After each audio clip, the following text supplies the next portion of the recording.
Respected Principal Madam, respected Pallikaranai Sir, Correspondent, and dear parents and my dear children, good evening.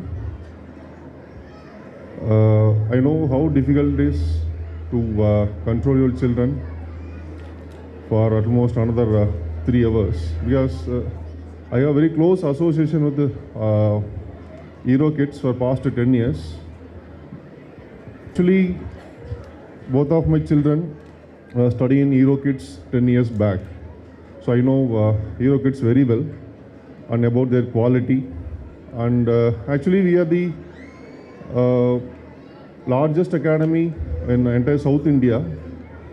So we have opportunity to interact with all streams of students. We have every year we have hundreds of doctors. And every year our intake is approximately 15,000 students.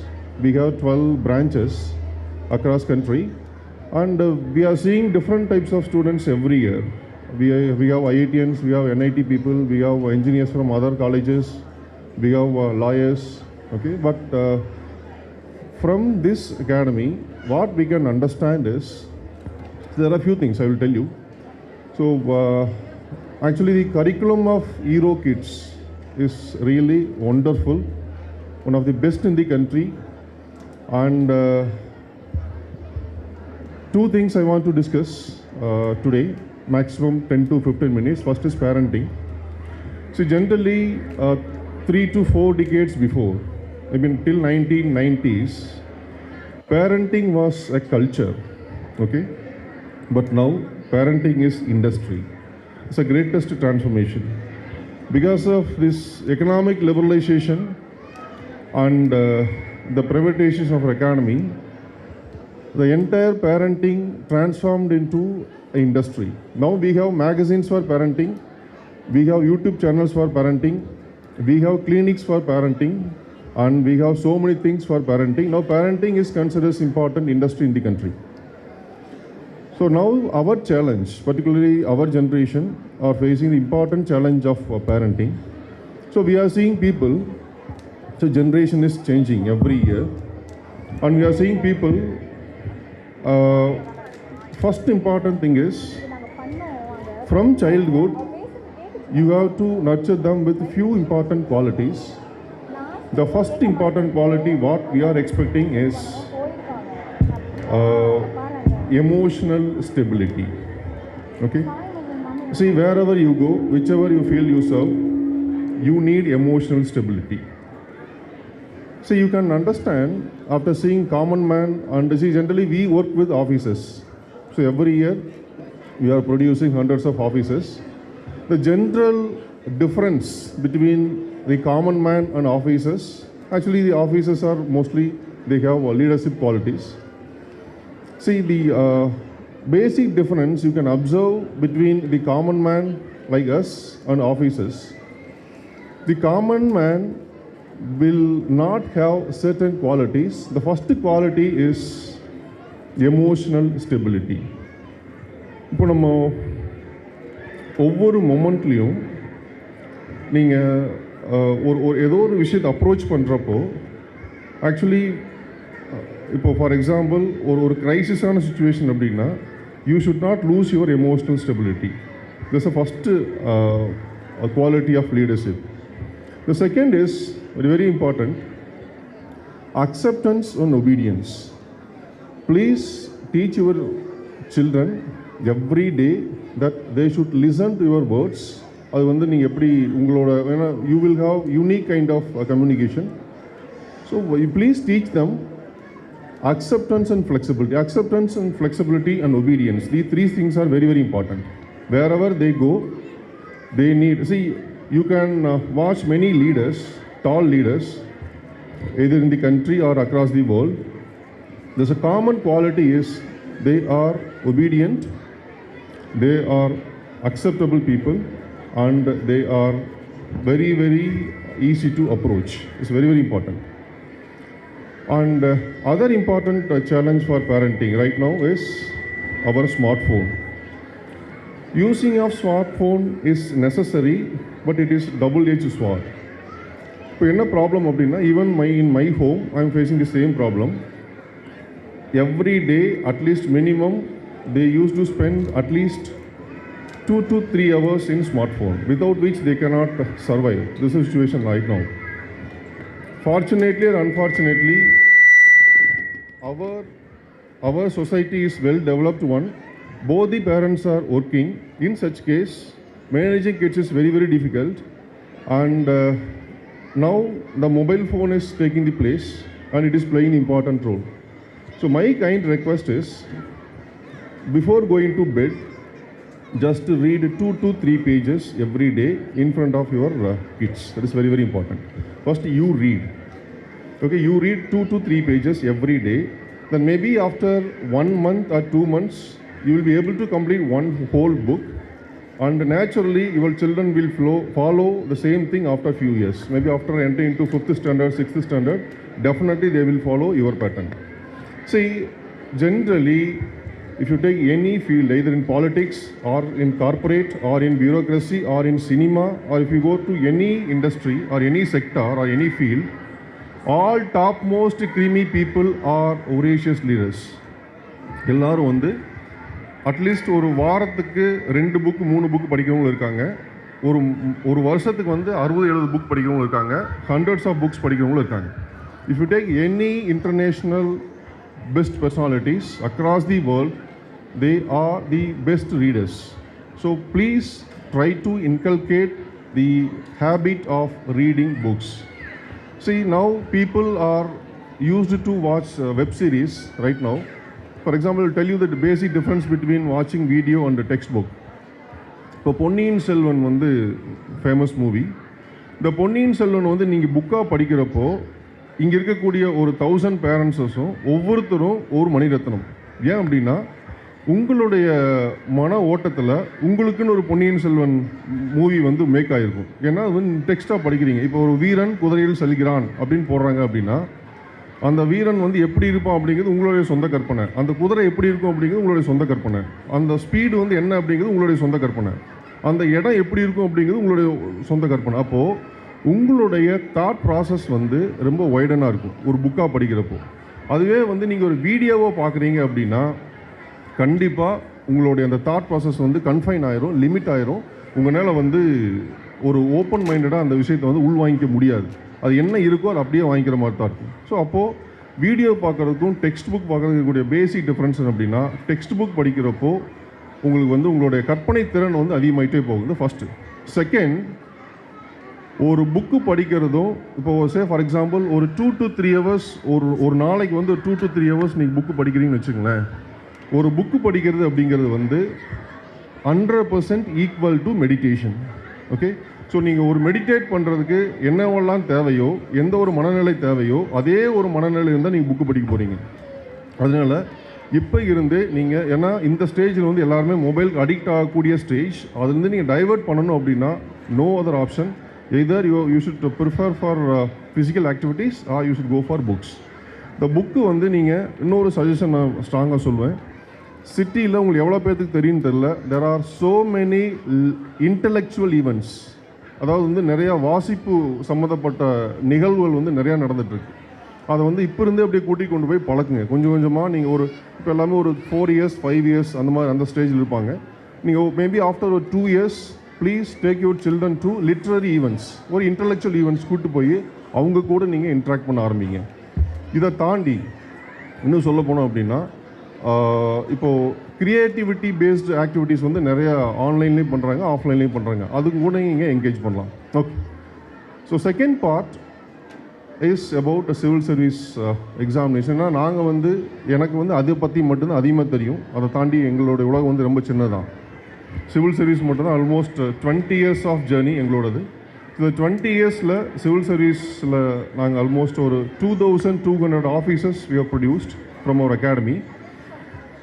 இதில் வந்து இப்போ உங்களை மாதிரி நிறையா parents, அதாவது ஒரு 25-30 years ரேஞ்சில் வந்து படித்து பாஸ் பண்ணவங்களும் இருக்காங்க. யங் ஏஜில் கிராஜுவேஷன் முடிச்சுட்டு பாஸ் பண்ணவங்களும் இருக்காங்க. For example, last year Shana Ilyas அப்படின்னு சொல்லிட்டு ஒரு பொண்ணு, அவங்க வந்து இன்ஃபோசிஸில் ஒர்க் பண்ணிகிட்டு இருந்தாங்க. மேரீடு, சைல்டு வந்து ஒரு 2 வருஷம் குழந்தை. அவங்க வீட்டில் வச்சுட்டு சிவில் சர்வீஸ் ஆன்லைனில் எங்கள் கிட்ட படித்து ஃபஸ்ட் அட்டம்ப்டில் ஐபிஎஸ் வாங்கிட்டு இப்போ தஞ்சாவூரில் வந்து ஒரத்தநாடுன்னு ஒரு டிஸ்ட்ரிக்ட் ஒரு தாலுக்கில் வந்து ட்ரெயினி ஏஎஸ்பியாக இருக்காங்க. ஸோ இந்த மாதிரி there are so many motivating stories in civil service. See why civil service அப்படின்னா, so I think I came to know that here majority of parents are from IT sector. So உங்களுக்கு எங்களுக்கு என்ன difference அப்படின்னா, IT செக்டாருக்கும் இல்லை civil சர்வீஸ்க்கும் the first basic difference is job security. So here once if you entered into civil service till the age of 60, so 60 வயசு வரைக்கும் உங்களை யாராலையும் வந்து வேலையை விட்டு நீக்கவே முடியாது. உங்களை வேலையை விட்டு நீக்கணும் அப்படின்னா பிரசிடென்ட் ஆஃப் இந்தியானால மட்டும்தான் முடியும். இது ஃபஸ்ட். செகண்ட் என்ன அப்படின்னா, the privilege and other allowances. So generally இப்போ இருக்கக்கூடிய யங்ஸ்டர்ஸோட மைண்ட் செட் என்ன அப்படின்னா, நான் வந்து ஒரு ஐடி செக்டருக்கு போனேன்னா எனக்கு வந்து நிறையா சம்பளம் கிடைக்கும், மேபி கொஞ்ச நாள் கழித்து நான் ஆன்சைட் போகலாம், நான் வந்து யூஎஸ்லேயோ இல்லை யூரோப்லேயோ நான் செட்டில் ஆகிடலாம், எனக்கு வந்து ஒரு பெஸ்ட்டு லைஃப் தானே அப்படின்னு.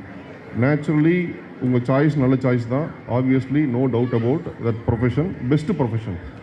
பட் அது கூட கம்பேர் பண்ணுறப்ப இங்கே ஆக்சுவலாக சிவில் சர்வீஸில் பார்த்தீங்க அப்படின்னா ஒரு ஐஏஎஸ் ஆஃபீஸரோட ட்ரெயினியோட சேலரி பார்த்தீங்கன்னா ஒரு 60,000 தான். பட் ஒரு 2 இயர்ஸ் ட்ரைனிங் முடிச்சுட்டு ஒரு ஆஃப்டர் 4-5 இயர்ஸ்க்கு அப்புறம் if he is posted as district கலெக்டர்னு வச்சுங்களேன், டிஸ்ட்ரிக்ட் கலெக்டராக வந்து 5 இயர்ஸ் தான் அவரால் இருக்க முடியும். 5 இயர்ஸ் அவர் டிஸ்ட்ரிக்ட் கலெக்டராக இருக்கார் அப்படின்னா, இப்போது ஒரு ஐஏஎஸ் ஆஃபீஸருக்கு வந்து என்னென்ன அலவன்சஸ் இருக்குன்னு நமக்கு தெரியும். அவரோட சேலரி வந்து மேபி கலெக்டராக இருக்கப்போ 1 லட்ச ரூபாய் இருக்கலாம். ஆனால் அவருக்கு வந்து இப்போ நீங்கள் ஃபார் எக்ஸாம்பிள் நீங்கள் ஊட்டி போயிருந்தீங்கன்னு வச்சுங்களேன், ஊட்டியோட கலெக்டர் பங்களாக்குள்ளே போயிருந்தீங்கன்னா உங்களுக்கு தெரிஞ்சிருக்கும். ஊட்டி கலெக்டர் பங்களாவுக்கு நீங்கள் ரெண்ட் கால்குலேட் பண்ணிங்க அப்படின்னா அது வந்து மாதம் எப்படி இருந்தாலும் ஒரு 10 லட்ச ரூபாய்க்கு மேலே இருக்கும். அவ்வளோ பெரிய பங்களா உங்களுக்கு கொடுத்துருப்பாங்க. உங்களுக்கு வேலை செய்யறதுக்கு ஒரு 10 பேர் இருப்பாங்க. இதை தாண்டி உங்களுக்கு வந்து ஏன்னா நீங்கள் almost 24/7 you are committed and you are dedicated to the nation. Okay, உங்களால் வந்து பர்சனல் லைஃப்லலாம் பெருசாக கான்சன்ட்ரேட் பண்ணவே முடியாது. அந்த மாதிரி ஒரு சூழ்நிலை இருக்கிறப்போ கவர்மெண்ட்டே உங்களுக்கு எல்லா சலுகையும் கொடுத்துட்றாங்க.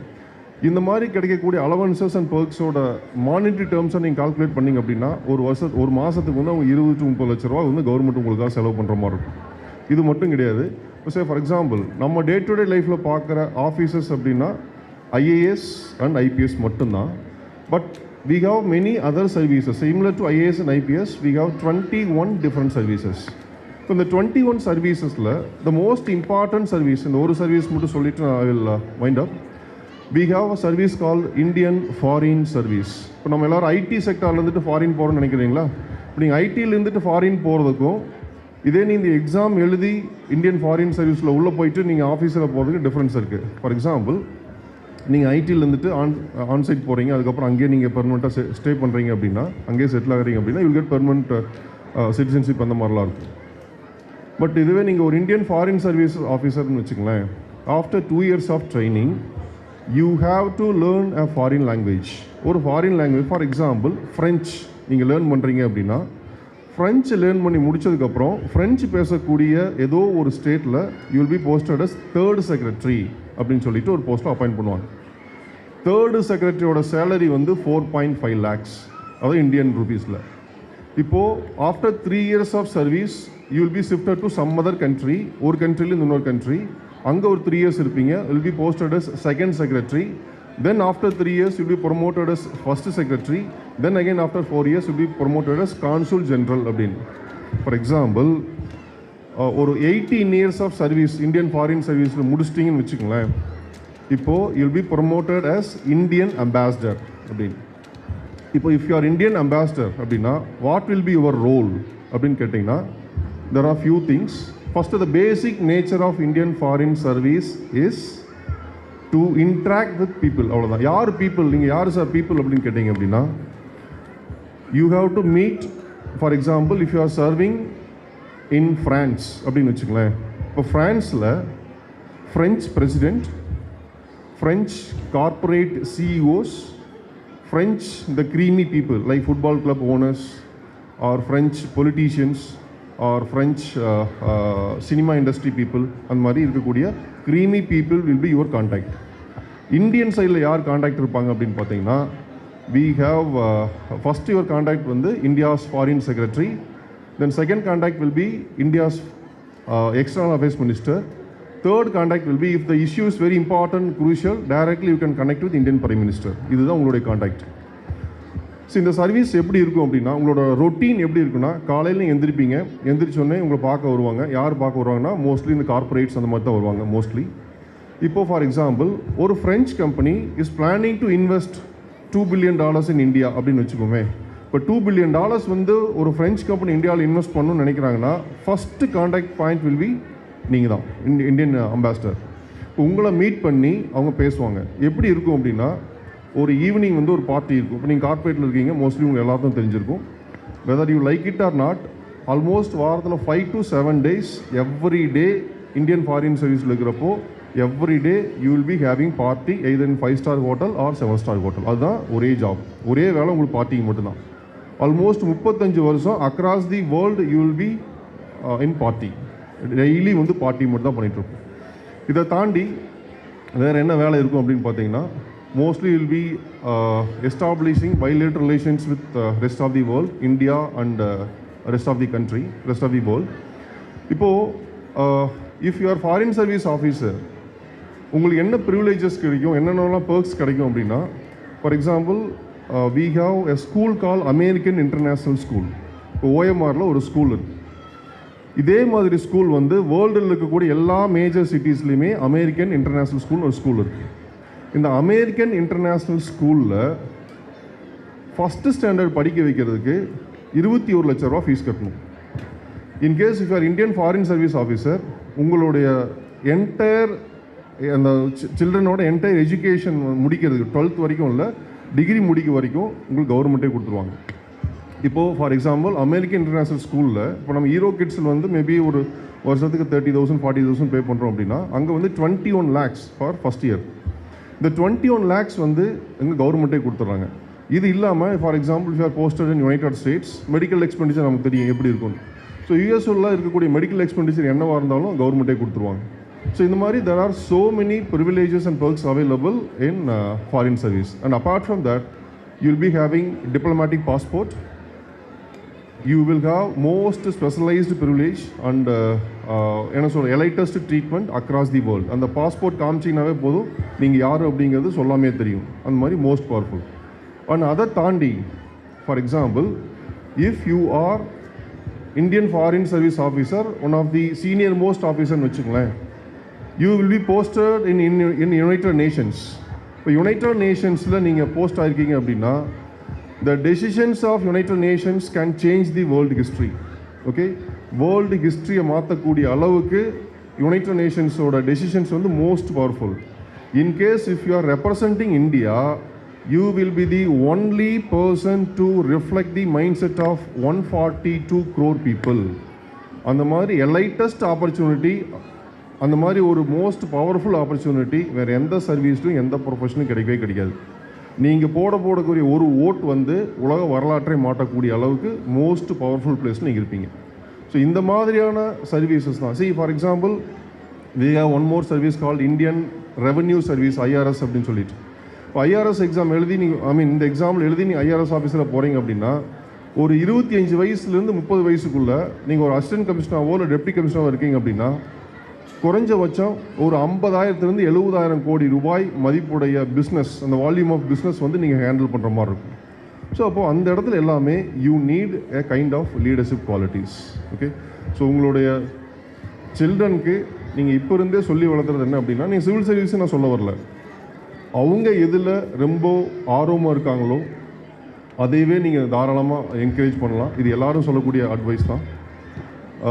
இதை தாண்டி ஒவ்வொரு நாளும் நீங்கள் உங்கள் குழந்தைகள் சொல்லி வளர்த்துறது என்ன அப்படின்னா, ஒரு லீடர்ஷிப் பொசிஷன் வரணும் அப்படிங்கிறது தான். அதை தாண்டி உங்களுக்கு நான் சொல்கிறது ஒரு 2 விஷயந்தான். உங்கள் லைஃப்பில் வந்து every 5 years once kindly two self auditing. Self auditing அப்படிங்கிறது வந்து சுய பரிசோதனை. உங்களுடைய ஹெல்த்தில் 5 years முன்னாடி இருக்கிறத விட இப்போ நம்ம எந்த ரேஞ்சில் இருக்கோம், உங்களோட ஃபினான்ஷியல் பொசிஷனில் 5 years கம்பேர் பண்ணுறப்போ நம்ம இப்போ எங்கே இருக்கோம், நம்மளுடைய செல்ஃப் கேரில் 5 years முன்னாடி இருந்ததை விட இப்போ நம்ம எங்கே இருக்கோம், அதை தாண்டி உங்களுடைய ப்ரொஃபஷனில் நீங்கள் 5 years முன்னாடி இருந்தது இப்போ நீங்கள் எங்கே இருக்கீங்க. ஒவ்வொரு 5 yearsம் நீங்கள் ஒரு செல்ஃப் ஆடிட் பண்ணுங்கள். உங்களுடைய பர்சனல் க்ரோத் வந்து ரொம்ப ரொம்ப முக்கியம். இதை தாண்டி last point, please take care of your health. Okay, so நம்மளுடைய ஹெல்த் ரொம்ப முக்கியம்.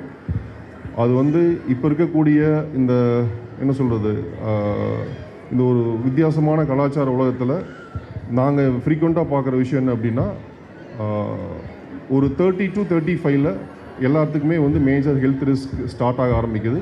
Please take care of your health. So thank you so much for the opportunity. Thank you.